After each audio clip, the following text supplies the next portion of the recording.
La mansión de lujo en Pozuelo de Alarcón se había convertido en un campo de batalla cuando Alejandro Herrera, magnate financiero con un patrimonio de 500 millones de euros, se quedó sin la séptima niñera en una semana. Sus trillizos de 6 meses, Carlos, Miguel y Alejandro, habían hecho huir a cada experta en puericultura que había contratado, a pesar de los sueldos de 8.000 euros mensuales.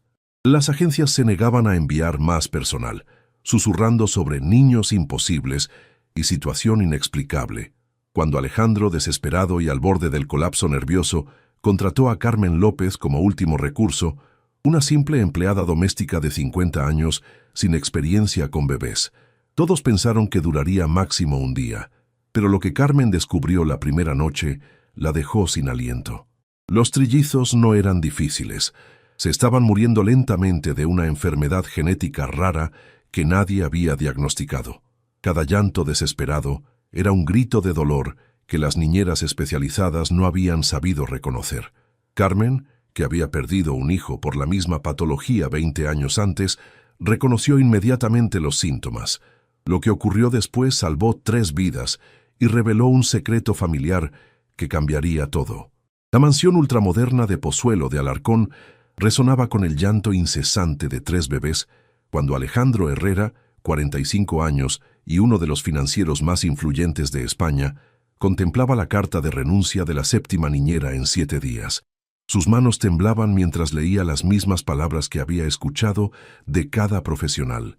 Situación insostenible. Los niños presentan comportamientos anómalos. Alejandro había construido un imperio financiero de 500 millones de euros. Había gestionado crisis económicas internacionales. Había salvado empresas de la bancarrota, pero 3 bebés de 6 meses lo estaban llevando al borde del colapso mental. Los trillizos habían nacido de un embarazo inesperado con su exesposa Elena, muerta trágicamente durante el parto por complicaciones imprevistas. Alejandro se encontró solo con 3 recién nacidos y un dolor que amenazaba con engullirlo. Su única estrategia había sido comprar la mejor solución disponible. Había transformado toda la segunda planta de la mansión en una unidad neonatal privada, cunas de vanguardia, monitores médicos, cada dispositivo que el dinero pudiera adquirir. Había contactado las agencias más prestigiosas de Europa, ofrecido salarios que hacían palidecer a los de médicos hospitalarios, garantizado bonos y beneficios para atraer a los mejores profesionales. Pero una tras otra, las niñeras huían. La primera, Madame Dubois, tenía 30 años de experiencia en casas reales. Duró 3 días antes de declararse incapaz de manejar una situación tan anómala. La segunda, una alemana especializada en bebés prematuros, resistió 4 días antes de sufrir una crisis nerviosa. Las demás duraron cada vez menos. 2 días, 1 día. La última abandonó después de solo 6 horas. Todas describían los mismos fenómenos inquietantes. Los bebés lloraban casi ininterrumpidamente, rechazaban la comida irregularmente, parecían sufrir dolores que ningún pediatra lograba diagnosticar. Los mejores especialistas de Madrid los habían examinado repetidamente, pero todos los análisis resultaban normales. Cólicos del lactante, adaptación post-traumática, reacción a la pérdida materna, diagnósticos vagos que no explicaban la intensidad de su malestar. Alejandro había dejado de dormir semanas atrás. Las noches se habían convertido en un infierno de llantos que parecían no terminar nunca. Biberones rechazados, pañales que ocultaban señales preocupantes que nadie sabía interpretar. Había perdido 15 kilos. Sus colaboradores comenzaban a notar errores de juicio durante las reuniones. Su capacidad de concentración estaba reducida a 0. La última agencia de Madrid se había negado a enviarle más personal. Las agencias de Barcelona y Valencia habían dado respuestas similares. La voz se había extendido. Los trillizos Herrera eran imposibles. Esa mañana, mientras los bebés gritaban desde el piso superior y él ya no sabía qué hacer, sonó el timbre. Era Carmen López, 50 años, enviada por una agencia de personal doméstico de segunda categoría. Alejandro la había llamado en plena desesperación, sabiendo que no tenía experiencia con bebés, pero esperando al menos a alguien que pudiera ayudarle con las tareas domésticas. Carmen era una mujer robusta con cabello gris, recogido en un moño sencillo, vestida con ropa práctica y zapatos cómodos. No tenía el aire sofisticado de las niñeras anteriores. No portaba maletas llenas de diplomas internacionales. No hablaba de métodos pedagógicos vanguardistas. Cuando Alejandro le explicó que no eran niños normales, que había probado con las mejores niñeras de Europa y todas habían huido, Carmen escuchó los llantos por un momento, la cabeza inclinada como si estuviera analizando algo que los demás no oían. Alejandro la condujo al segundo piso, esperando que también ella se declarara incapaz después de pocos minutos. Pero cuando Carmen entró en la nursery y vio a los 3 bebés en sus cunas high-tech, su rostro se transformó completamente. Los trillizos eran idénticos, cabello oscuro, ojos azules como el padre, pero sus cuerpecitos estaban contraídos en un sufrimiento que iba más allá del normal malestar infantil. Carlos se retorcía en la cuna, el rostro rojo por el llanto, los puñitos cerrados. Miguel tenía agotamiento en los ojos, como si estuviera luchando contra algo invisible. Alejandro parecía el más débil, su llanto era más tenue pero constante. Carmen se acercó lentamente a las cunas, y algo en su manera de moverse hizo que los bebés comenzaran a calmarse ligeramente. Los observó atentamente, notando detalles que nadie antes había considerado significativos. Carmen negó con la cabeza lentamente, mirando a los recién nacidos. Esto no es normal, esto es dolor. Carmen pasó esa primera noche observando a los trillizos con la atención de quien había vivido algo similar. Mientras Alejandro se desplomaba finalmente en un sueño de agotamiento, ella permaneció despierta, estudiando cada movimiento, cada expresión, cada detalle que las niñeras especializadas habían ignorado. Lo que vio confirmó sus peores sospechas. Carlos se arqueaba de maneras que no eran normales para un bebé de 6 meses. Sus músculos parecían rígidos, contraídos, como si estuviera luchando contra espasmos internos. Miguel mostraba signos de hipersensibilidad. Cada sonido, cada luz, lo hacía sobresaltarse con intensidad excesiva. Alejandro tenía episodios de apnea breves pero frecuentes, como si su sistema nervioso no pudiera coordinar correctamente la respiración. Carmen reconoció esos síntomas porque 20 años antes había visto a su hijo Marco manifestar las mismas señales. Marco había muerto a los 8 meses por una enfermedad genética rara llamada leucodistrofia metacromática, una patología que destruye progresivamente el sistema nervioso y que a menudo se diagnostica demasiado tarde. La enfermedad era insidiosa. Los primeros meses de vida parecían normales. Luego comenzaban síntomas vagos que se confundían fácilmente con cólicos o dificultades de adaptación. El deterioro era gradual pero inexorable, y sin diagnóstico precoz y tratamiento específico, los niños morían dentro del primer año de vida. Carmen había reconocido inmediatamente las señales que los médicos madrileños habían pasado por alto: la rigidez muscular progresiva, la hipersensibilidad neurológica, los problemas respiratorios intermitentes, el llanto característico que expresaba un dolor neurológico específico que solo quien lo había escuchado antes podía identificar. Al amanecer, cuando Alejandro despertó después de la primera noche de sueño profundo en semanas, encontró a Carmen sentada entre las cunas con un cuaderno donde había anotado observaciones detalladas sobre los síntomas de cada bebé. Carmen le mostró sus anotaciones con voz seria. Carlos tenía espasmos cada 17 minutos, siempre en el mismo patrón. Miguel reaccionaba a los sonidos con latencia neurológica anómala. Alejandro tenía episodios de apnea que duraban exactamente 12 segundos. Cuando Alejandro preguntó cómo podía saberlo, Carmen dudó por un momento. Luego decidió revelar la verdad. Había visto estos síntomas antes. Su hijo Marco había muerto 20 años antes por leucodistrofia metacromática. Tenía exactamente las mismas señales. La revelación paralizó a Alejandro. Carmen le explicó que sus hijos podrían tener una enfermedad genética rara que requería diagnóstico y tratamiento inmediatos. Si tenía razón, disponían de muy poco tiempo. Las horas que siguieron fueron frenéticas. Alejandro utilizó todos sus contactos para obtener una consulta urgente en el Hospital Niño Jesús, especializado en enfermedades raras.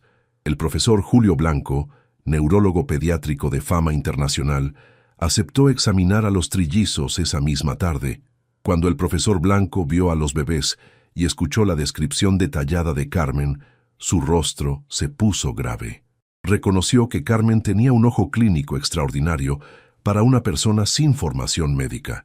El profesor ordenó inmediatamente una serie de exámenes especializados: resonancia magnética cerebral, pruebas enzimáticas, análisis del líquido cefalorraquídeo, screening genético completo. Si Carmen tenía razón, cada día de retraso podía ser decisivo.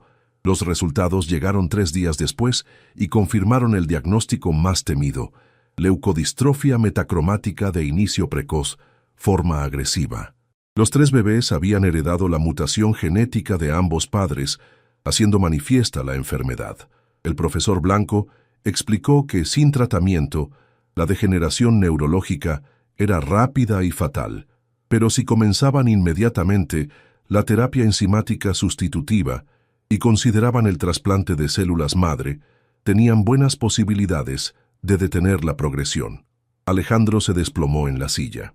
Sus hijos se estaban muriendo, y solo una empleada doméstica sin título había sabido reconocer la enfermedad que todos los médicos habían pasado por alto. Los días que siguieron al diagnóstico fueron una carrera desesperada contra el tiempo. Alejandro transformó su mansión en una clínica privada, instalando equipos médicos de vanguardia y contratando especialistas para iniciar inmediatamente el protocolo terapéutico. Carmen se reveló indispensable por su experiencia práctica en el manejo de niños con esta patología. Sabía distinguir cuándo los llantos indicaban dolor neurológico, conocía las posiciones que aliviaban los espasmos musculares, había aprendido a reconocer las señales de las crisis respiratorias. La terapia enzimática sustitutiva comenzó inmediatamente. Cada semana, los bebés recibían infusiones de la enzima faltante, un tratamiento costoso que requería monitoreo constante. Alejandro gastó cientos de miles de euros, pero el factor limitante no era el dinero, era el tiempo. Carmen consolaba a Alejandro, aplastado por la culpa, explicándole que había reconocido los síntomas solo porque había vivido el infierno de perder a Marco. También comenzó a investigar la historia familiar. La leucodistrofía metacromática requiere que ambos padres sean portadores. La reconstrucción familiar reveló una verdad devastadora. El hermano de la madre de Alejandro había muerto a los 2 años en los años 50 por enfermedad del sistema nervioso. La hermana de Elena había muerto a los 6 meses por complicaciones congénitas nunca especificadas. La enfermedad estaba presente en ambas familias, pero nunca había sido diagnosticada correctamente. Después de 6 semanas de terapia, las primeras mejoras se hicieron evidentes. Los llantos se redujeron, la rigidez muscular disminuyó, los episodios de apnea se atenuaron. Carlos comenzó a sonreír, Miguel reaccionaba mejor a los estímulos, Alejandro mostraba mayor vivacidad. La terapia estaba funcionando, pero ahora debían evaluar el trasplante de células madre para consolidar los resultados. El trasplante de células madre representaba la última esperanza para garantizar a los trillizos una vida normal. El procedimiento era complejo y arriesgado. Requería la sustitución completa de la médula ósea con células madre compatibles que pudieran producir el enzima faltante de por vida. Carmen se reveló fundamental también en esta fase.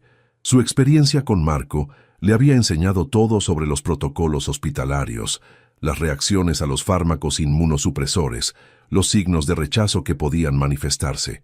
Durante el ingreso de Marco, había vivido prácticamente en el hospital durante 8 meses. ¿Te está gustando esta historia? Deja un like y suscríbete al canal. Ahora, continuamos con el vídeo. Aprendiendo a leer cada parámetro, cada variación en los valores sanguíneos. La búsqueda de donantes compatibles se aceleró gracias a los recursos financieros de Alejandro, que financió campañas de sensibilización internacionales para aumentar la base de datos de donantes de médula ósea. Mientras tanto, los médicos evaluaron la posibilidad de utilizar células madre del mismo Alejandro, previa modificación genética. El profesor Blanco explicó que la tecnología de edición genética permitía ahora corregir el defecto en las células del padre y utilizarlas para el trasplante. Era un procedimiento vanguardista, pero ofrecía las mejores posibilidades de éxito. Durante los meses de preparación para el trasplante, Carmen se convirtió en mucho más que una simple empleada doméstica.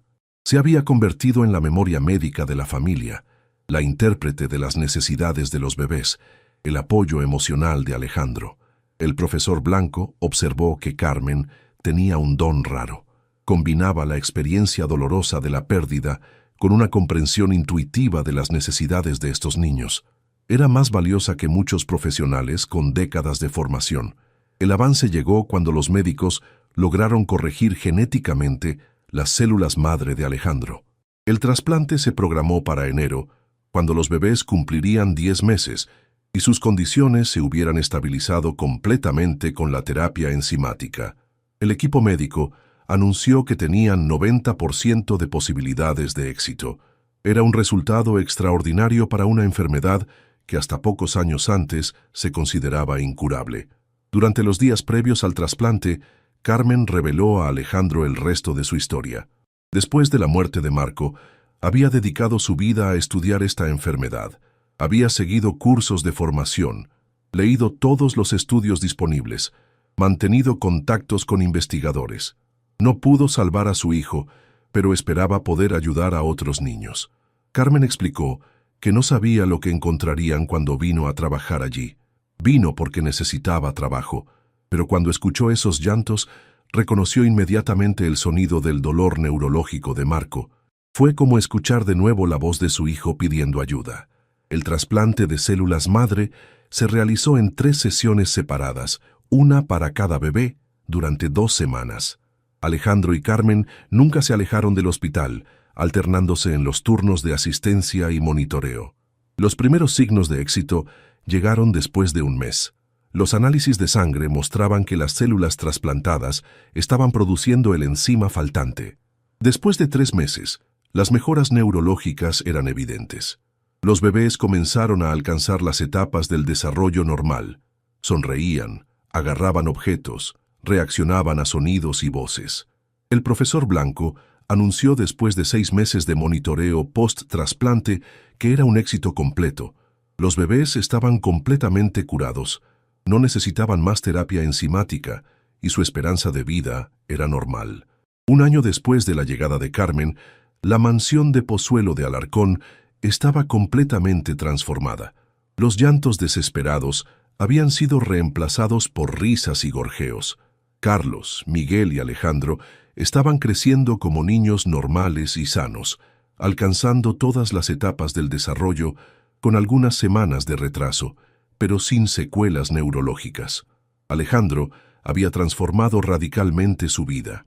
Había delegado gran parte de las responsabilidades empresariales para dedicarse completamente a los hijos, y había descubierto una alegría paterna que no sabía que podía experimentar.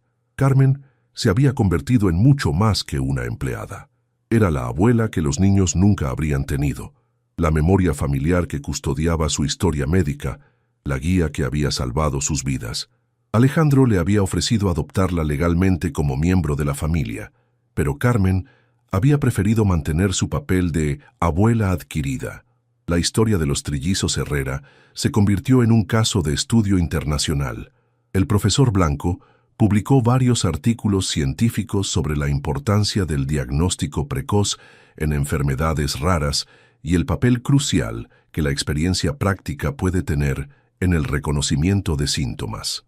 El caso de los trillizos Herrera demostraba que a veces la observación atenta de una persona experta valía más que todos los exámenes de rutina. Carmen López había salvado 3 vidas simplemente reconociendo lo que ya había visto. Alejandro fundó la Fundación Marco y Elena en memoria del hijo de Carmen y su difunta esposa. La fundación financiaba investigaciones sobre enfermedades raras y formaba personal sanitario y familiar para reconocer los síntomas precoces de patologías genéticas poco conocidas. Carmen se convirtió en la responsable del programa de formación de la fundación, enseñando a médicos, enfermeros y familias a reconocer las señales precoces de las enfermedades metabólicas raras. No hacía falta un título en medicina para salvar una vida. Hacía falta atención, experiencia y la voluntad de no rendirse cuando algo no iba bien. Los trillizos crecieron en un ambiente de amor y conciencia médica. Alejandro documentaba cada progreso suyo, no por ansiedad, sino por gratitud. Cada risa, cada palabra, cada pequeño logro era un milagro que podrían no haber vivido nunca. Cuando los niños cumplieron 2 años, Alejandro organizó una fiesta especial en el hospital donde habían sido tratados. Invitó a todo el equipo médico, las familias de otros niños con enfermedades raras, y naturalmente a Carmen como invitada de honor. Durante el brindis, Alejandro confesó que 3 años antes pensaba que la riqueza significaba tener mucho dinero. Ahora sabía que la verdadera riqueza era tener al lado a las personas correctas en el momento correcto. Carmen no solo había salvado a sus hijos, había salvado a su familia. Carmen escuchaba con lágrimas en los ojos, mientras los trillizos jugaban a sus pies, sanos y felices. Susurró mirando hacia el cielo que el dolor de Marco no había sido inútil, había salvado a otros niños. 5 años después de ese primer llanto desesperado que había llevado a Carmen a la mansión Herrera, la vida había tomado una forma que nadie habría podido imaginar. Los trillizos, ahora niños de 6 años vivaces e inteligentes, asistían a la escuela primaria sin ninguna señal de la enfermedad que casi había truncado sus vidas. Carlos se había revelado el más reflexivo del trío, con una pasión precoz por los libros y las historias. Miguel era el atleta de la familia, siempre en movimiento, siempre listo para nuevas aventuras. Alejandro había heredado la intuición del padre para los números y los puzzles, pero también había desarrollado una sensibilidad particular hacia otros niños que estaban enfermos. Carmen observaba que era como si Alejandro se acordara de haber estado enfermo. Tenía una empatía natural que venía de haber sufrido. Alejandro había revolucionado completamente su vida profesional. Había vendido gran parte de sus actividades financieras para concentrarse en la Fundación Marco y Elena, que se había convertido en uno de los centros de investigación más avanzados de Europa para enfermedades raras pediátricas. La fundación ya había financiado el diagnóstico precoz de cientos de niños y había contribuido al desarrollo de nuevas terapias génicas. Carmen, ahora de 55 años, se había convertido en una figura de referencia internacional en el campo de las enfermedades raras. Había escrito un libro sobre su experiencia, El llanto que nadie escuchaba, que se había convertido en un manual de referencia para padres y operadores sanitarios. Viajaba por el mundo dando conferencias y formando personal médico para reconocer las señales precoces de patologías genéticas. El profesor Blanco dijo durante una ceremonia en la que Carmen recibió un doctorado honoris causa que había transformado el dolor más grande de su vida en la salvación de miles de niños. Era la prueba viviente de que la experiencia humana podía ser más valiosa que años de estudio teórico. Pero el momento más significativo llegó cuando los trillizos cumplieron 6 años. Durante una fiesta sencilla en el jardín, Carlos se acercó a Carmen con un dibujo que había hecho en el colegio. La maestra había pedido dibujar a la persona más importante de la familia, y él la había dibujado a ella. El dibujo mostraba a una mujer de cabello gris que tenía de la mano a 3 niños sonrientes. Arriba estaba escrito con la caligrafía incierta de un niño: Carmen, que nos salvó la vida. Carmen miró el dibujo con lágrimas en los ojos, luego abrazó a Carlos. Él había dicho que era la persona más importante, pero para ella eran ellos quienes habían salvado su vida. Esa noche, después de que los invitados se fueran y los niños se acostaran, Alejandro y Carmen se sentaron en el jardín como hacían a menudo, mirando las estrellas y reflexionando sobre el camino que los había llevado hasta allí. Alejandro preguntó si pensaba alguna vez en cómo habría sido su vida si no hubiera venido allí ese día. Carmen sonrió explicando que la vida tenía sus maneras de poner a las personas correctas en el lugar correcto, en el momento correcto. Ella debía estar allí. Marco la había preparado para ese momento durante 20 años. Alejandro añadió que él debía aprender qué significaba ser realmente padre. Antes pensaba que amar a sus hijos significaba darles todo lo que el dinero podía comprar. Ahora sabía que significaba estar presente, escuchar, reconocer cuándo necesitaban ayuda. La Fundación Marco y Elena había abierto filiales en 10 países, había formado a miles de operadores sanitarios, había financiado investigaciones que llevaban a nuevas curas para enfermedades antes consideradas incurables. Pero el proyecto del que Alejandro estaba más orgulloso era el programa Carmen, un curso de formación que enseñaba a reconocer los síntomas de las enfermedades raras basándose en la observación atenta y la experiencia práctica. Carmen explicaba durante los cursos que no todos podían ser médicos, pero todos podían aprender a observar. Un padre, una abuela, una niñera atentos podían salvar una vida simplemente notando que algo no iba de la manera correcta. Los trillizos crecían con conciencia de su historia, pero sin estar aplastados por ella. Alejandro había decidido contarles la verdad de manera adecuada a su edad, explicando cómo Carmen había reconocido su enfermedad y cómo la ciencia los había curado. El día del 7º cumpleaños de los trillizos, Carmen recibió una llamada telefónica que la emocionó profundamente. Era una madre de Sevilla que había reconocido los síntomas de la leucodistrofia metacromática en su hija gracias al libro de Carmen. La niña había sido diagnosticada precozmente y estaba respondiendo bien a la terapia. La madre dijo llorando por teléfono que Carmen había salvado a su hija sin ni siquiera conocerla. Su libro le había enseñado a ver lo que los médicos no veían. Carmen colgó el teléfono y miró a los trillizos que jugaban en el jardín. Carlos estaba leyendo un libro a Miguel y Alejandro, que lo escuchaban con atención. Eran niños normales, sanos, felices, que ni siquiera recordaban haber estado enfermos. Susurró mirando al cielo que el círculo se había cerrado. El dolor de Marco se había convertido en la salvación de tantos otros niños. Ahora podía descansar en paz. El sol se ponía sobre Madrid, pintando el jardín de la mansión con matices dorados. La familia Herrera López se preparaba para otra noche normal de una vida que una vez parecía imposible. Y en algún lugar, en un hospital de Sevilla, una niña de 8 meses estaba recibiendo su primera infusión de terapia enzimática, salvada por el diagnóstico precoz hecho posible por la experiencia de una madre que había perdido un hijo, pero había transformado ese dolor en la salvación de miles de otros. Porque a veces el sentido del sufrimiento se revela solo cuando se convierte en el puente hacia la curación de otros, y a veces basta una persona que ha aprendido a reconocer el dolor para transformar lo que parecía un destino inevitable en una historia de esperanza y renacimiento. Dale me gusta si crees en el poder de la experiencia y la observación atenta. Comenta contando si alguna vez reconociste algo que otros no veían. Comparte para honrar a quien transforma el dolor personal en ayuda para otros. Suscríbete para más historias de resistencia que cambian el mundo. A veces quien más ha sufrido sabe reconocer mejor el sufrimiento de otros. A veces, la experiencia vale más que cualquier título. Que a veces, el dolor más grande de la vida se convierte en el regalo más precioso que puedes dar al mundo.